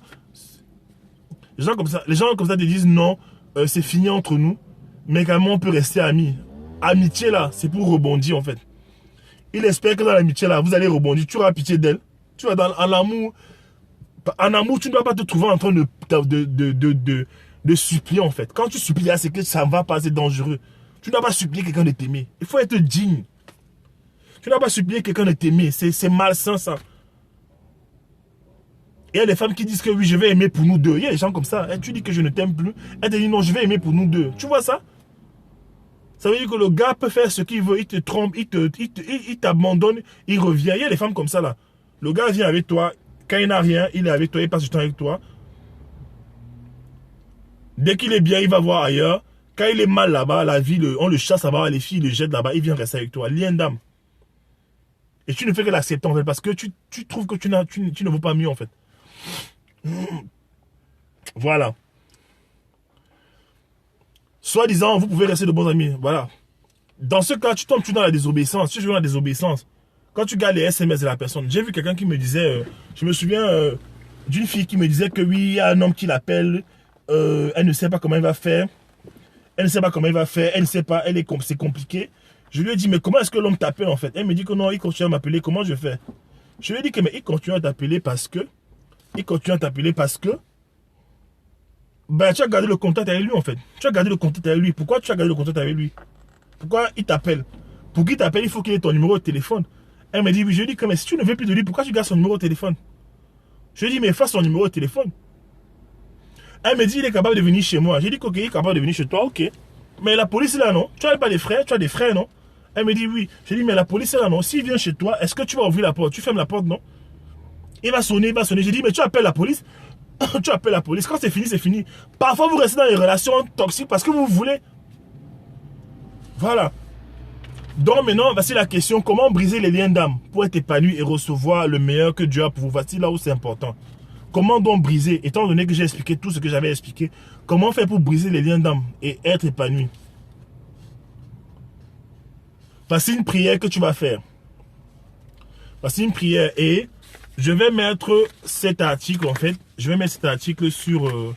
Je vais mettre le PDF de cet article sur mon adresse williamjamin coaching@williamjamin. L'adresse est sur mon profil de Periscope, mon adresse email. Si tu m'envoies un mail, je vais te faire transférer ce soir. Je vais te transférer ce soir, voilà, ce soir vers 19h, quand je serai à la maison, je vais te transférer le PDF en fait. Tu vas pouvoir faire la prière, mais je vais un peu te lire comment est-ce que la prière doit être conduite en fait. Voilà. Tu m'écris, je t'envoie en privé, je t'envoie le PDF en fait. Tu m'envoies ton email, tu m'écris, voilà mon adresse sur mon profil Periscope. Voilà. Voici une prière à faire. Est-ce que vous êtes là? Jésus-Christ te permet de briser tous les liens. Fais cette prière. Père, je viens vers toi aujourd'hui pour te faire une requête importante pour ma vie. Je sais que tu as prévu de bonnes choses pour moi. Je sais que tu as un plan merveilleux pour moi. Cependant, je ressens aussi que j'ai des blocages. Non, là c'est... Voilà, non, pardon. Là, c'est pour que Dieu te révèle tes liens d'âme. Parce que parfois, tu peux avoir des liens d'âme sans le savoir, en fait. Tu peux avoir des liens d'âme sans le savoir. Tu peux avoir dit des paroles sans le savoir. Tu peux avoir, voilà, sans le savoir. Donc, en fait, voici une prière déjà que tu vas faire pour que Dieu te révèle, en fait. Père, je viens vers toi aujourd'hui pour te faire une requête importante pour ma vie. Je sais que tu as prévu de bonnes choses pour moi. Je sais que tu as un plan merveilleux pour moi. Cependant, je ressens aussi des blocages, que j'ai des blocages. Révèle-moi tout lien d'âme dans ma vie qui pourrait m'empêcher d'avancer avec toi. Je te demande cela au nom de ton Fils Jésus-Christ. Amen. Ça, c'est la prière pour que Dieu te révèle les liens d'âme. Parce que Dieu révèle aussi. Tu peux être bloqué à cause d'un lien dont tu n'as pas conscience. Voilà, ça peut être un lien qui te bloque depuis des années en fait. Voilà, ça c'est la première partie. Ça c'est la première partie. C'est un long message, le PDF. Maintenant, voici la deuxième partie. Voici donc les étapes en fait. Voici les étapes. C'est combien d'étapes là? Attendez. Les étapes pour brûler les liens d'âme. J'ai fait ce message il y a quelques mois. Franchement, il y a des gens qui ont été délivrés. Hein. J'ai eu des témoins, en fait, des gens qui ont été délivrés. Il y a une soeur qui a fait ces prières-ci. Elle a commencé maintenant, alors qu'elle n'avait personne qui ne la voulait, elle a commencé à avoir des frères, des propositions pour le mariage, en fait. Parfois, certains d'entre vous sont bloqués à cause des liens d'âme. Vous ne comprenez pas. Voici ça. Il y a combien d'étapes? 1, 2, 3, 4... 6. Il y a 9 étapes. Voilà. Je vais aller pas à pas, mais ne vous inquiétez pas, vous aurez le PDF. Mais c'est important que je vous conduise un peu. Première étape. Première étape. Si tu as commis des péchés sexuels, fornication, adultère, homosexualité, qui ont causé des liens d'âme malsains dans ta vie, répands-toi devant le Seigneur. Entre dans ta chambre, tu fermes, tu te répands devant le Seigneur en demandant pardon sincèrement et prends la décision que ces choses ne seront plus jamais mentionnées dans ta vie. Dis à Dieu, Seigneur, j'ai fait ces choses, ce ne sera plus jamais mentionné dans ma vie. Pardonne-moi. Voilà. La Bible, voilà, Dieu est un Dieu qui pardonne. Dieu est un Dieu qui pardonne. La Bible dit dans 2 Chroniques 7, verset 14 que si mon peuple sur qui est invoqué mon nom s'humilie, prie et cherche ma face, et si se détourne de ses mauvaises voies, je l'exaucerai des cieux, je lui pardonnerai son péché et je guérirai son pays. Donc en fait, quand tu vas demander pardon à Dieu, Dieu va te pardonner, il va oublier ton péché, il va jeter ton péché dans la mer de l'oubli, mais Dieu va te guérir en fait. Parce que tu peux être malade en fait avec les liens, tu peux être malade dans le cœur. Dieu va te guérir. Il va guérir ton pays, il va guérir tes entrailles en fait. 2 Chroniques 7, verset 14. 2 Chroniques 7, verset 14.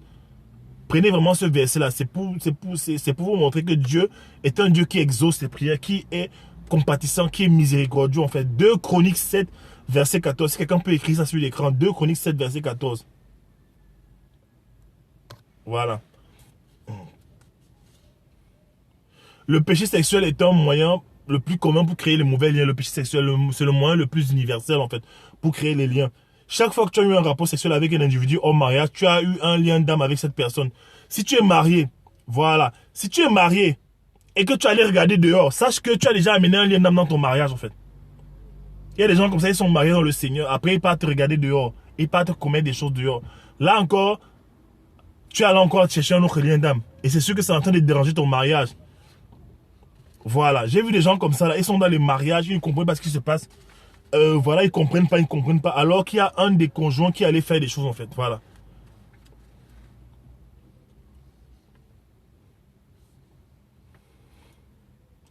Quand tu es lié sexuellement à un individu, tu lui laisses une partie de ton être. Quand tu es lié à plusieurs individus, tu leur laisses aussi une partie de ton être. Finalement, tu es éparpillé chez autant de personnes. Quand tu as eu des rapports sexuels avec beaucoup de personnes, tu as déposé ton corps partout, en fait. Tu as déposé ton âme, une substance de toi. Tu es devenu une seule chair. Tu es devenu une seule chair avec beaucoup de personnes. Du coup, Dieu ne peut même pas tenir le mariage. Dieu ne peut pas tenir le mariage. Il ne peut pas. C'est compliqué. Il faut d'abord briser ces choses, en fait. Il faut briser ces choses. Moi, avant de me marier, le pasteur au Cameroun, avant quand on faisait les fiançailles, on a fait les prières, on a brisé tous les liens d'âme. On a pris peut-être chacun 30 minutes. Avec ma femme et moi, on brisait les liens d'âme, on brisait. Je comprends pourquoi le Seigneur nous a fait passer par là. On brisait. Si tu es dans une relation actuellement, où tu es dans le péché sexuel, et que tu sens Dieu te demander de quitter une relation, tu dois obéir. Si tu es dans une relation avec quelqu'un qui t'amène à pécher, les gens qui sont là, ils sont chrétiens, mais ils t'amènent tout le temps, ils veulent te toucher, toujours t'amener à pécher. Faut arrêter. Si tu es là et que tu regardes la pornographie, tu regardes les choses bizarres là, qui peuvent t'amener des choses, arrête. C'est vrai que la décision la plus difficile à prendre, mais il faudra faire, car mieux vaut pleurer, comme je dis souvent, aujourd'hui, plutôt que de pleurer demain, toute la vie. Tu dois dominer ton être et fuir. Toute personne qui t'amène tout le temps à pécher sur le plan sexuel, c'est pas quelqu'un qui est pour toi. Excusez-moi. Voilà même une des preuves pour savoir que l'homme avec qui tu es n'est pas l'homme de ta vie. L'homme de ta vie ne va pas chercher à coucher avec toi. L'homme de ta vie il va protéger ton intimité. Voilà. Ou la femme de ta vie. Il y a des femmes comme ça aussi, il y a des sœurs comme ça aussi. Elle avec un mec, elle veut seulement coucher. Je ne parle pas seulement des mecs. Donc on équilibre les choses. Deuxième chose importante. Il faut pardonner à tous les gens qui t'ont blessé dans le passé. Je pense que tu ne pensais pas à ça. Pardonne à tous les gens qui t'ont blessé par le passé et que tu retiens encore dans ton cœur. Parfois, un lien d'âme est maintenu parce que les gens t'ont blessé et tu les retiens, tu ne les as pas lâchés. Un ex t'a barré brutalement, il t'a jeté brutalement il y a peut-être 4 ans. Tu as toujours du mal contre lui, en fait. Tu le retiens toujours, en fait. Un ex t'a fait du mal il y a 2 ans. Tu avances dans ta relation, mais tu lui en veux encore. Tu es peut-être marié aujourd'hui. Tu en veux encore à un ex ou à une ex. Il faut pardonner. Il faut pardonner. Je vous ai expliqué que quand tu pardonnes, en fait, tu fais du bien à toi d'abord, avant de faire du bien à la personne. Parce que celui qui t'a fait du mal, parfois il continue sa vie, il n'est même plus au courant de toi. Il fait sa vie, il avance, il n'est pas au courant de toi en fait. Voilà. Troisième chose, tu vas renoncer à tout lien d'âme. Tu le fais verbalement. Voici ce que tu vas faire. Ça, vous allez voir ça dans le texte. Tu vas dire Jésus-Christ, tu dis par exemple au nom de Jésus-Christ. Je renonce à tout lien d'âme malsain formé entre moi. On verra après à la fin, s'il te plaît. Renonce à tout lien d'âme. Fais-le verbalement. Donc, par exemple, au nom de Jésus-Christ, je renonce à tout lien d'âme malsain. Et voilà, s'il vous plaît, les questions, je préfère vraiment, c'est un domaine un peu privé. Je préfère que vous me posiez les questions en inbox par mon mail. Comme ça, on va discuter. S'il faut parler avec ma femme aussi. Prendre André, ma femme téléphonique, on va parler en fait. Je vais, parce que ne venez pas exposer vos vies ici là. Je vous en supplie, ne posez pas des questions intimes ici. Il faut respecter l'intimité des gens. Les gens n'ont pas besoin de savoir ce qu'on vit. Voilà. Donc si tu as une question un peu qui te turlupine là, envoie-moi un mail en fait. Ma femme et moi on va t'appeler, on va parler avec toi, on va discuter avec toi. Voilà. Ça c'est pour ton bien en fait. Voilà. Donc en fait. Au nom de Jésus-Christ, je renonce à tout lien d'âme malsain formé entre moi. Par exemple, au nom de Jésus-Christ. Tu dis au nom de Jésus-Christ. Je renonce à tout lien d'âme malsain formé entre moi et tel. Tu mets le nom de la personne. Si c'est Jacques, tu mets formé entre moi et Jacques. Si c'est Arlette, tu mets formé entre moi et Arlette. Tu mets le nom de la personne. Par le biais de. Donc tu mets l'acte en fait. Si c'est la fornication, si c'est l'adultère. Voilà, tu mets ça. Donc, par exemple, tu dis, je renonce à tout lien d'âme formé entre moi et Arlette par le biais de la fornication. Au nom de Jésus-Christ, tu renonces en fait. Parce que l'homme, je vous ai dit que l'homme est créateur de sa vie en fait. Avec la parole. Ta bouche est puissante. Quand tu décrètes des choses en fait, au nom de Jésus-Christ, ces choses prennent place. Si tu es sincère en fait. Et si tu as la foi. Quatrième chose, c'est qu'il faut briser. D'abord, tu renonces d'abord. Tu renonces à tout lien, à tout mariage satanique à cause des liens d'âme. Tu renonces. Vous aurez le document, ne vous inquiétez pas, mais je vous guide en fait. Quatrième chose, c'est que tu brises les liens d'âme. Après avoir renoncé à ces liens d'âme, tu les brises maintenant. Au nom de Jésus-Christ. Tu dis par exemple, au nom de Jésus-Christ, je renonce à tout lien d'âme malsain formé entre moi et Arlette. Par le biais de la fornication, l'adultère, tu brises ça en fait. Tu dis, je brise ça au nom de Jésus-Christ. Voilà. Et tu es sincère. Tu es sincère.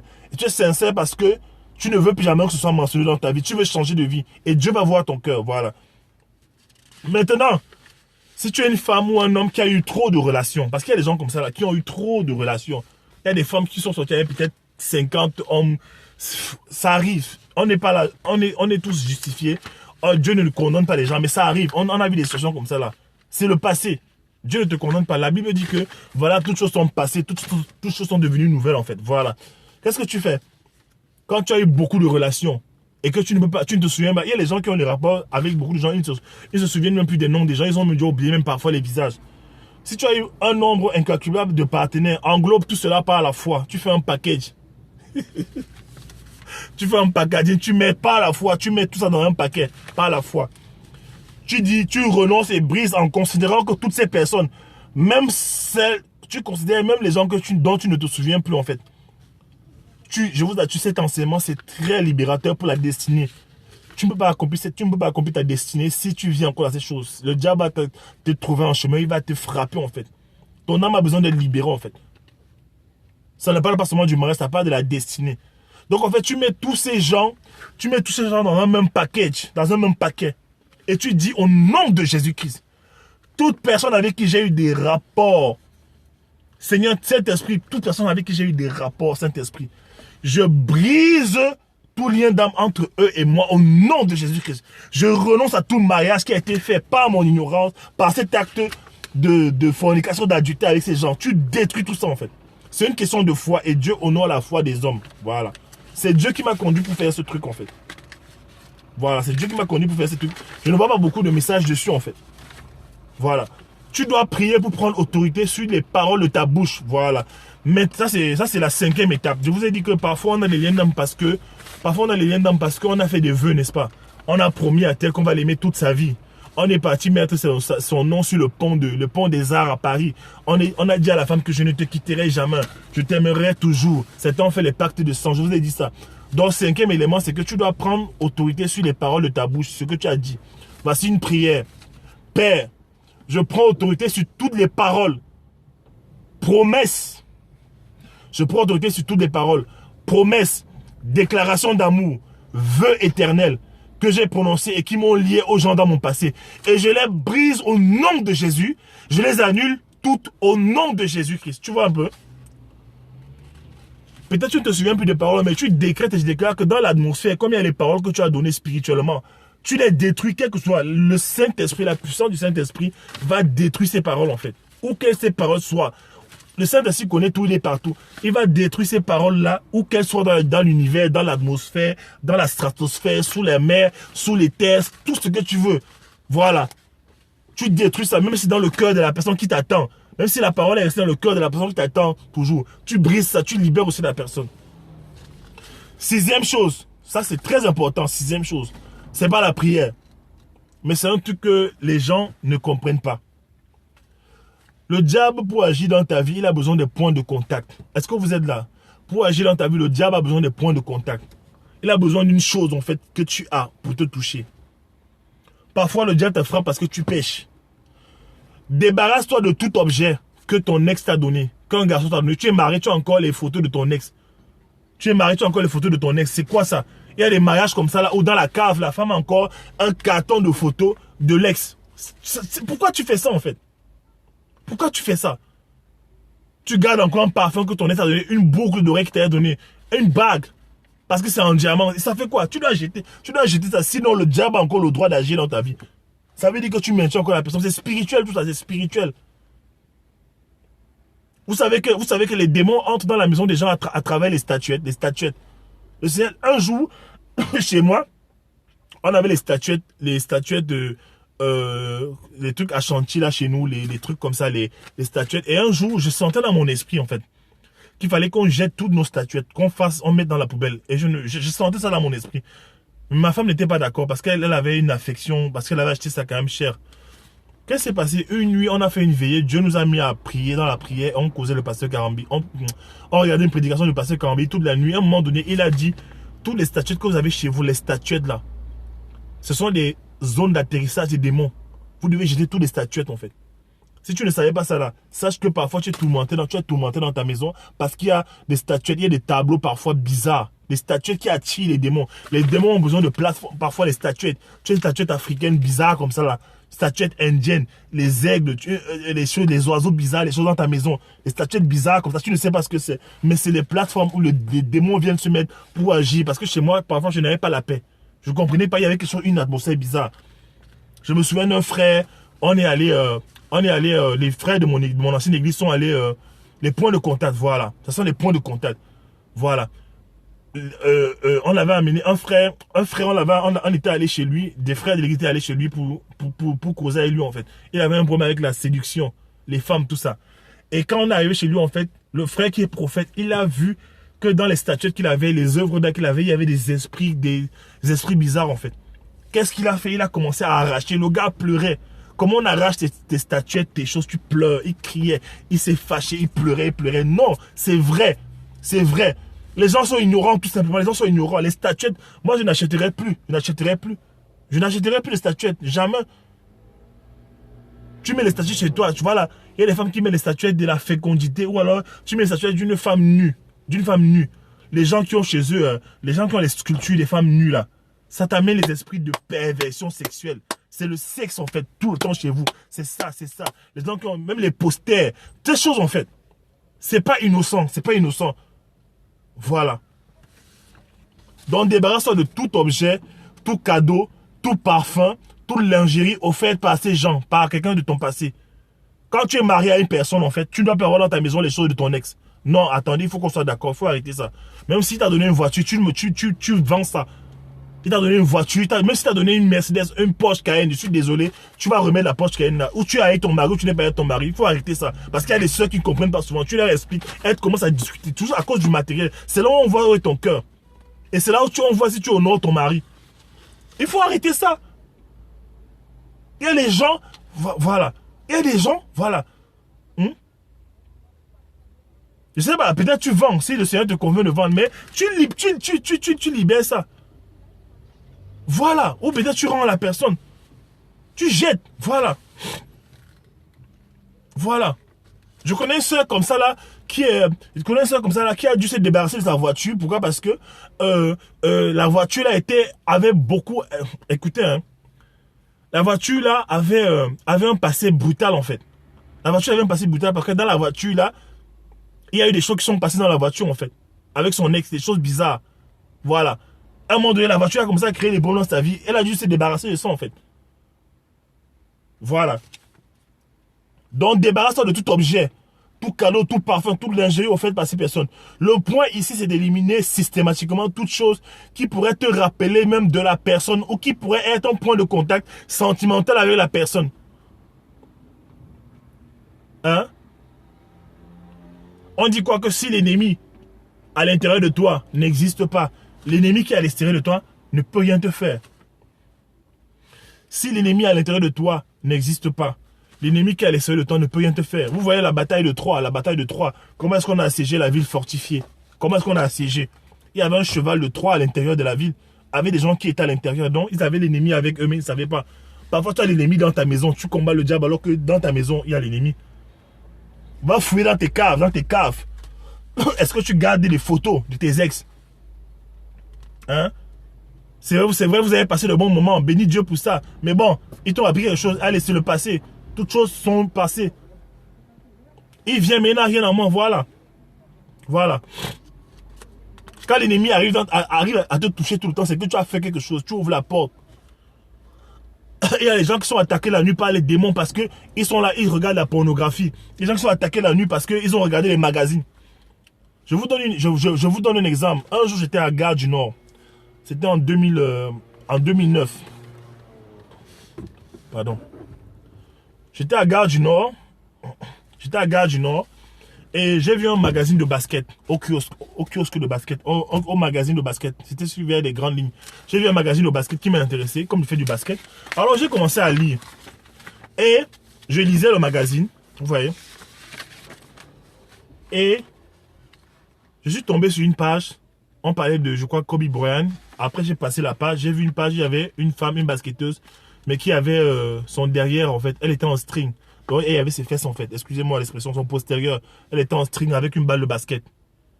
J'ai regardé l'image, je suis passé. Je vous dis, hein, je suis juste sincère avec vous. J'ai regardé l'image, je suis passé. Après, qu'est-ce que j'ai fait? Je sais pas. Je suis revenu sur l'image pour bien regarder en fait cette photo. Je vous dis, je vous mens pas. Ça, c'est une expérience que j'ai fait. J'ai regardé encore cette image de son postérieur. Peut-être pendant, je sais pas, 1 minute. Après, j'ai fermé le journal. Oui, je vous dis la vérité, je vous mens pas. Dieu me demande de vous dire, je vous dis la vérité. J'ai fermé le journal. Je suis rentré chez moi. Ni vu ni connu. Mon frère, la nuit là, j'ai été visité par des esprits d'impureté. J'ai été visité par des esprits d'impureté, mais violents. Et j'ai demandé, mais qu'est-ce qui s'est passé? Dieu m'a dit que tu allais regarder le premier regard. Le premier regard. Quand tu regardes, tu passes en route, tu vois une jolie fille. Premier regard, tu la vois. Hein? Ok. Tu changes de regard. Là, ce n'est pas le péché. Mais quand tu l'as vue et que tu continues encore à la regarder comme ça, tu la regardes, tu la scrutes des pieds à la tête, tu la regardes comme ça, tu évalues son corps, tu es là dans le péché. Là, l'ennemi, voilà, l'ennemi, on est les hommes, on sait ça. L'ennemi a déjà une ouverture, pam! Joyce Meyer disait que l'ennemi n'a même plus besoin d'une porte. Dans ta vie, il a besoin d'une fissure. Fissure, une fissure seulement. Il entre. Donc faisons attention au point de contact. Voilà. Donc je disais que si tu es marié, le second regard, voilà, c'est un péché. Si tu es marié, c'est pas normal de conserver dans les cartons chez toi des photos de tes ex. Voilà. Il faut tout nettoyer. Il faut jeter, il faut brûler. Quand je me suis marié avec ma femme, le pasteur Jacques, il a dit à ma femme que lui, c'est le meilleur gars de ta vie. C'est l'homme de ta vie. Pourquoi? Parce que si tu devais te marier depuis, tu ne serais pas ici aujourd'hui. Si tu avais un mari, Dieu t'avait donné un mari, tu ne serais pas aujourd'hui avec nous ici là. Lui, c'est le seul que tu dois regarder, c'est le seul gars de ta vie. Donc c'est ça. Quand tu es marié à un homme, arrête-moi les histoires du passé là. Il faut tout effacer.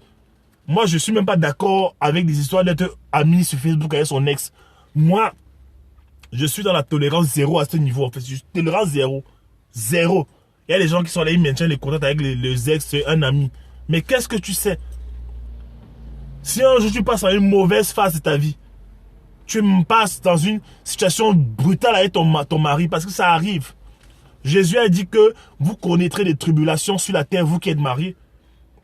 Les saisons de scandale, les saisons de détresse, les saisons de crise dans le couple arrivent, c'est prévu. C'est un potentiel piège.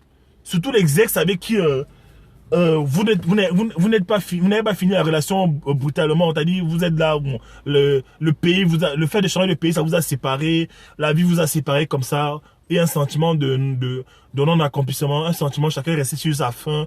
Voilà, tu gardes quand même les contacts. Non, il ne faut pas garder les contacts. Les conversations que tu as sur Internet avec ton ex là, si tu as est-ce que ton mari est au courant de ça ou ta femme est au courant de ça? Voilà. Voilà. Moi, je me souviens, quand je me suis marié, j'avais sur Yahoo Messenger, j'avais effacé les contacts d'une ex sur tous mes réseaux sociaux. J'avais effacé tout, j'avais tout effacé. Et sur Yahoo Messenger, j'avais oublié qu'on était connecté sur Yahoo Messenger. Tu vois un peu, j'avais oublié ça. En fait. Un soir, je suis avec ma femme à la maison, on est en train de faire à manger. Et je vois mon Yahoo Messenger sur mon Mac qui Je vois le truc qui clignote en fait, Yahoo Messenger. En fait, j'ai pas vu, c'est ma femme qui a vu. C'était mon ex en fait. Elle a dit, salut, comment tu vas mon bébé? Mon bébé. Hey! Ma femme a vu ça, elle est restée calme. Après, elle m'a demandé que, mais pourquoi elle t'écrit en fait? J'ai dit que je ne comprends pas. Qui? Non, mais en plus, elle t'appelle mon bébé. C'est quoi ça? C'est quoi? Pourquoi ça? Je lui ai dit vraiment, excuse-moi, moi je ne savais pas. Et j'ai dit à la personne que s'il te plaît, c'est la dernière fois. D'abord, je ne savais même pas que tu étais là sur mon Messenger. J'ai effacé. Aujourd'hui, Dieu m'est témoin. Aucune trace. J'ai dit le Saint-Esprit m'est témoin. Aucune trace. Aucune trace. Parce que quand Dieu te donne un mari, c'est pour que tu fasses ta vie. Et les gens, ils sont mariés, ils veulent toujours aller regarder en arrière. Mentalité du désert, mentalité du désert. Mentalité du désert. C'est pour ça que si tu sens que tu es encore trop lié à tes ex, ne te marie pas quelqu'un, ne fatigue pas quelqu'un. Dieu ne va pas sacrifier quelqu'un pour toi. Voilà. Il y a des femmes comme ça, là, elle a tellement envie de se marier qu'elle ne veut pas rester seule. Il lui faut un mari. Maintenant qu'elle a le mari, le mari est là, il a su la position financière, tout ça, le chèque. Après, maintenant, elle s'en va avoir des gens... elle s'en va avoir les